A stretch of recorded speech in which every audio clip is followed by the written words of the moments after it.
বিসমিল্লাহির রহমানির রহিম। আসসালামু আলাইকুম রহমতুল্লাহি ওয়া বারাকাতুহু। আশা করি আপনারা সকলে ভালো আছেন। প্রিয় দর্শক, আজকে পুরো ভিডিওর আলোচনার বিষয় থাকবে তিনটা। এক নম্বর হচ্ছে বাংলাদেশি বিষয় বলি, অর্থাৎ ইস্কনের নেতা যে গ্রেপ্তার হয়েছে এই বিষয়টা নিয়ে। দ্বিতীয়ত হচ্ছে পাকিস্তানের কিছু আপডেট থাকবে, অর্থাৎ পাকিস্তানে 24 তারিখ ইমরান খানের স্ত্রী বুশরা বেগম যে হচ্ছে লং মার্চটা দিছিল সেটা আজকে সঠিক জায়গার মধ্যে পৌঁছেছে, এটা নিয়ে একটু আপডেট আছে, কথা বলবো।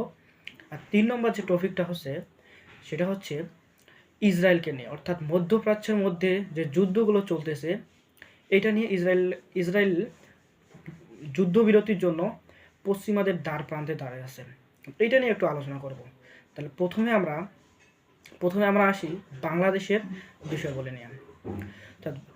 বাংলাদেশের বর্তমান চট্টগ্রামের মধ্যে ইসকন যে সমাবেশটা করছিল, অর্থাৎ ইসকনের নেতা যে চিন্ময় কৃষ্ণ যে সমাবেশগুলো বর্তমান করতেছে, এই ইদানিং দেখা যাচ্ছে যে বহুত লোক, অর্থাৎ সব হিন্দু একত্রিত করার চেষ্টা করানো হচ্ছে, যেটা আওয়ামী লীগ সরকারে এটা ছিল না। আওয়ামী লীগ সরকারে তারা যে কাজগুলো করছে এত বড় বড় কখনো সমাবেশ করে নাই। এবং একটা বিষয় চিন্তার এখানে বিষয় আছে, সেটা হচ্ছে যে ইসকনের নেতা গত একদিন আগে যখন গ্রেপ্তার করা হয় তাকে, যে রাষ্ট্রবিরোধী মামলায় দেওয়া গ্রেপ্তার, অর্থাৎ তার সমাবেশের মধ্যে তিনি বাংলাদেশের পতাকাকে অপমান করেছেন, অর্থাৎ বাংলাদেশের পতাকার উপরে অন্য একটা পতাকা লাগিয়েছেন। এর জন্য তার বিরুদ্ধে বিএনপির এক নেতা রাষ্ট্রবিরোধী মামলায় করেছে এবং সেই মামলায় তাকে গ্রেপ্তার করা হয়েছে। এবং তার যে উকিল আছে, আইনজীবী আছে, তারা হচ্ছে জামিন আবেদন করেছেন এবং আদালত তাকে জামিন না দিয়ে আবার তাকে কারাগারে পাঠায়। এবং এখানে একটা বিষয় দেখা যায়, যখন কারাগারে পাঠানো হয়েছিল, যখন প্রিজন ভ্যানের মধ্যে রাখা হয়েছে, তখন ইসকনের যে অনুগামীগুলো আছে তারা হচ্ছে প্রিজন ভ্যানকে চতুর্দিক থেকে ঘিরে ফেলছে, অর্থাৎ ওই প্রিজন ভ্যানকে আঘাতে দেয় নাই এবং তারা বহুত ঝামেলা করছিল, অর্থাৎ গাড়ি ভাঙচুর থেকে শুরু করে, এবং সেটা একদম সাধারণ মানুষের রাস্তা দিয়ে যে গাড়িগুলো যাচ্ছে সেই গাড়িগুলো সাধারণ মানুষের গাড়ি, সেগুলো হচ্ছে ভাঙচুর করছে সেই ইসকনের যারা নেতার আছে তারা। আজকে তাকে আবারও আদালতের মধ্যে শুনানির জন্য নিয়ে আসা হবে এবং আপডেটটা আবারও আমরা জানাবো যে কি হয়। আপনারা সকলে আমাদের সাথে থাকবেন, আপডেটটা অবশ্যই জানবেন। আর দ্বিতীয়ত বিষয়টা হচ্ছে যে এই ইসকনের নেতাকে যে গ্রেফতার করা হয়েছে, তার যে সমাবেশগুলো ছিল, এই সমাবেশগুলির পিছনে বোঝা যাচ্ছে যে অন্য কোনো শক্তির এক মদত আছে। কারণ ইসকনের নেতাকে যখনই গ্রেপ্তার করা হয়েছিল তখনই সাথে সাথে ভারতের পররাষ্ট্র মন্ত্রণালয় থেকে বিবৃতি দেওয়া হয়েছে। চিন্তা করেন, তাহলে ইসকনের নেতা এখানে বাংলাদেশে তার উপর কোনো অত্যাচার করা হয়নি, তাকে শুধু জেলে পাঠানো হয়েছে এবং ভারত এটা নিয়ে অনেক বিব্রতিকর তথ্য দিচ্ছে। তারা অনেক অপপ্রচার করার চেষ্টা করতেছে এই ইসকনের এই নেতাকে, চিন্ময় কৃষ্ণকে নিয়ে। অর্থাৎ ভারত এই বাংলাদেশকে একটা পরিস্থিতিশীল করতে চেষ্টা করতেছে, যাতে এটা প্রমাণ করতে চায় তারা যে হচ্ছে ডক্টর ইউনূসের সরকার, অর্থাৎ এই সাধারণ মানুষের যে সরকার, এই 20 কোটি মানুষের যে সরকার, তাকে ব্যর্থ প্রমাণ করার জন্য এখন পার্শ্ববর্তী যে অপশক্তি আছে সেটা উঠে পড়ে লেগেছে এটাকে ব্যর্থ করার জন্য এই সরকারকে। কিন্তু তারা এটা জানে না যে এটা হচ্ছে 20 কোটি মানুষের সরকার, এটা সাধারণ মানুষের সরকার। এই অভ্যুত্থানে 20 কোটি মানুষ, রিক্সা চালক, ভ্যান চালক, অর্থাৎ সকল পেশার লোকেরা এই আন্দোলনে যোগ দিয়েছিল ছাত্রদের নেতৃত্বে এবং একটা সফল গণঅভ্যুত্থান ঘটিয়েছে। তারা জানে না এটা সাধারণ মানুষের, এটা গোটা বাংলাদেশের মানুষের সরকার। সুতরাং যারা এই অপপ্রচার করার চেষ্টা করতেছে, এই সরকারের প্রতি আমাদের আহ্বান, তাদেরকে চিহ্নিতকরণ করে দ্রুত আইনের আওতায় আনতে হবে। এবং আপনারা সাথে থাকবেন। দেখা যাবে ইসকনের নেতা চিন্ময় কৃষ্ণর কী পরিস্থিতি দাঁড়ায় এর পরবর্তীতে। একটা বিষয় এখানে বলতে হবে, ডক্টর ইউনূস এর সরকার যদি ইসকনকে এই অবস্থায় যদি ছেড়ে দেয়, এই যে তার যে বিষয়গুলো, যে রাষ্ট্রদ্রোহী মামলার থেকে যদি তাকে ছাড়ানো হয়, তাহলে এই ইসকন এর পরবর্তীতে যত অপকর্ম আছে এগুলো কিন্তু তাকে আটকাতে পারবে না আর কোনো আইনে। কারণ এই এই মামলা থেকে যদি একবার বাইর হয়ে যায়, যে যত বাংলাদেশের বা ভারতের যত হিন্দুত্ববাদী লোক আছে তারা হচ্ছে ইসকনকে সাপোর্ট দিয়ে এবং এটা সফলভাবে একটা আবারও মানে গণ অভ্যুত্থান ঘটানোর চেষ্টা করবে এই সরকারের বিরুদ্ধে।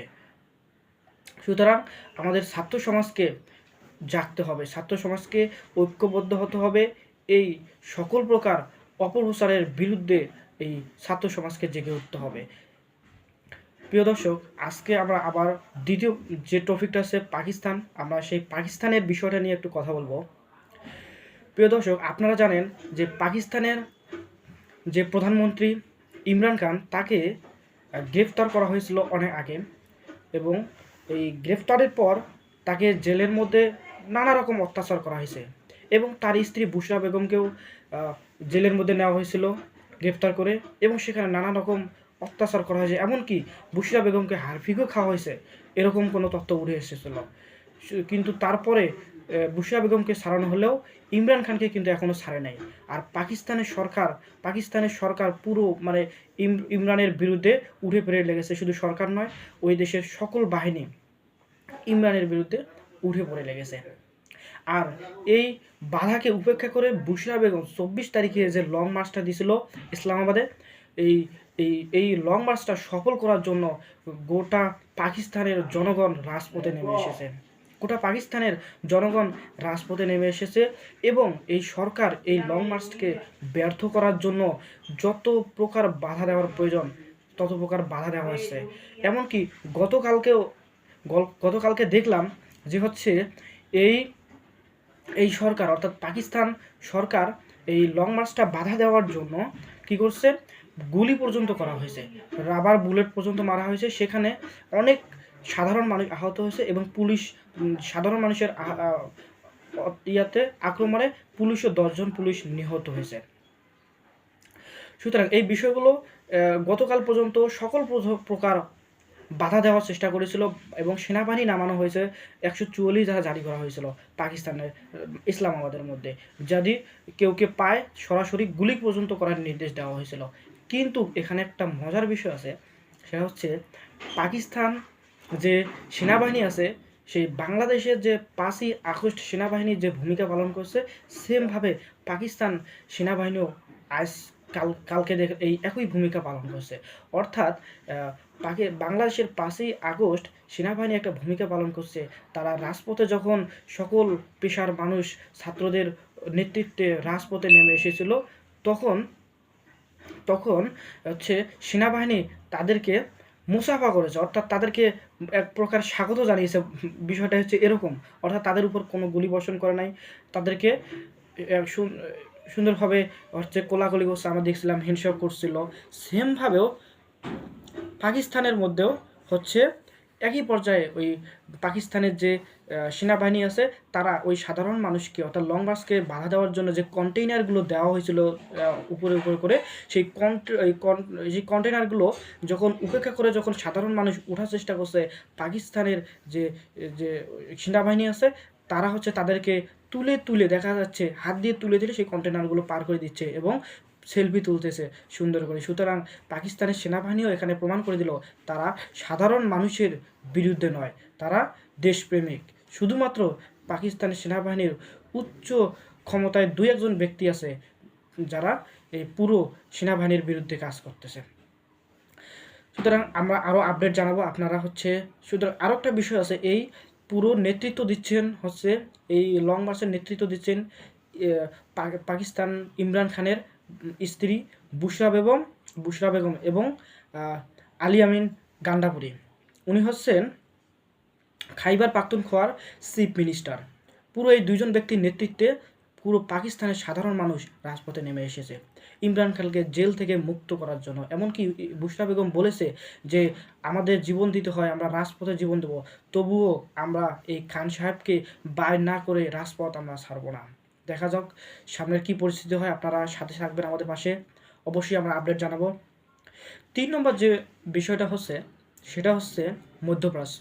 অর্থাৎ মধ্যপ্রাচ্যর মধ্যে যে ইসরায়েল এবং যে গাজার সাথে যে যুদ্ধ, হিজবুল্লার সাথে যে যুদ্ধটা বাজিয়েছে, তারা আসলে যখন যুদ্ধটা শুরু করছে তারা ভাবছিল একরকম যে হচ্ছে হয়তো এই ছোট্ট একটা অঞ্চল গাজা এটাকে হয়তো 1 সপ্তাহের মধ্যে দখল করবে। কিন্তু যুদ্ধ করা যখন শুরু হলো, তারপর যত দিন যাচ্ছে ততই তারা বুঝতে পারছে যে এটা আসলে সম্ভব নয়। 7 দিনে নয়, বরং তাকে অসম্ভব যুদ্ধে হারানোর ক্ষেত্রে। তারপর যখন আন্তর্জাতিকভাবে তাদের উপর চাপ বাড়লো, তখন তারা কি করলো, আবার হচ্ছে হিজবুল্লাহর উপর আক্রমণ করা শুরু করা, অর্থাৎ হিজবুল্লাহর সাথে যুদ্ধ শুরু করা হলো। এবং হিজবুল্লাহ বলা হচ্ছে যে হামাসের চেয়েও হিজবুল্লাহ আরও বেশি শক্তিশালী। সুতরাং এইখানে হিজবুল্লাহর আক্রমণে এখন ইসরায়েল, আমেরিকা বা পশ্চিমাদের দ্বার প্রান্তে চলে গেছে যে কি করে এই যুদ্ধটা বিরতি করা যায়। কিন্তু হিজবুল্লাহ এক কথায় বলে দিয়েছে যে এই যুদ্ধ বিরতি একটাই হবে যখন প্যালেস্টাইন স্বাধীন হবে, অর্থাৎ পুরো গাজা থেকে সে ইসরায়েলের যে সেনাবাহিনী আছে তাদেরকে, অর্থাৎ দখলদার বাহিনীকে সরানোর জন্য। যদি সরায় সেক্ষেত্রে একমাত্র যুদ্ধ বিরতি হবে এবং প্যালেস্টাইনকে স্বাধীনতা দিতে হবে। সুতরাং আমরা আমাদের এই চ্যানেলটি একদম নতুন, তোমরা সকলে আমাদেরকে সাপোর্ট দিবা। আমাদের এই চ্যানেলের মধ্যে মূল বিষয় থাকবে হচ্ছে আন্তর্জাতিক বিষয়, পাশাপাশি যদি গুরুত্বপূর্ণ কোনো বিষয় হচ্ছে বাংলাদেশি অথবা পাকিস্তানে যদি কোনো বিষয় থাকে আমরা হচ্ছে সেগুলোরও নিউজ দেবো। সুতরাং আমাদেরকে সাপোর্ট দেবেন সকলে। আসসালামু আলাইকুম।